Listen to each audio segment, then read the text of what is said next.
You are വിന്നേഴ്സിൻ്റെ പുതിയ വീഡിയോയിലേക്ക് എല്ലാവർക്കും സ്വാഗതം. നിങ്ങൾ ഈ ചാനൽ സബ്സ്ക്രൈബ് ചെയ്യാതെയാണ് കാണുന്നതെങ്കിൽ ഇപ്പോൾ തന്നെ ചാനൽ സബ്സ്ക്രൈബ് ചെയ്ത് ലൈക്കും ചെയ്യുക. ചോദ്യം 1. മഞ്ഞ വസ്ത്രങ്ങൾ നിരോധിച്ച രാജ്യം. ഉത്തരം മലേഷ്യ.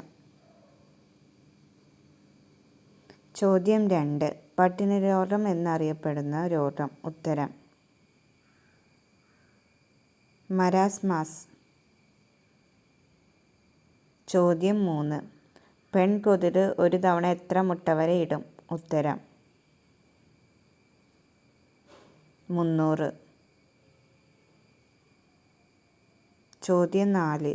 നാക്കുകൊണ്ട് ചെവി വൃത്തിയാക്കുന്ന മൃഗം ഏത്? ഉത്തരം ജിറാഫ്. ചോദ്യം 5. വിശന്നാൽ സ്വന്തം വാല് തന്നെ ഭക്ഷിക്കുന്ന ജീവി ഏത്? ഉത്തരം എലി. ചോദ്യം 6. ഫ്രിഡ്ജിൽ സൂക്ഷിക്കാൻ പാടില്ലാത്ത ഭക്ഷണ സാധനങ്ങൾ. ഉത്തരം തേനും വെളുത്തുള്ളിയും. വീഡിയോ കണ്ട എല്ലാവർക്കും താങ്ക് യു.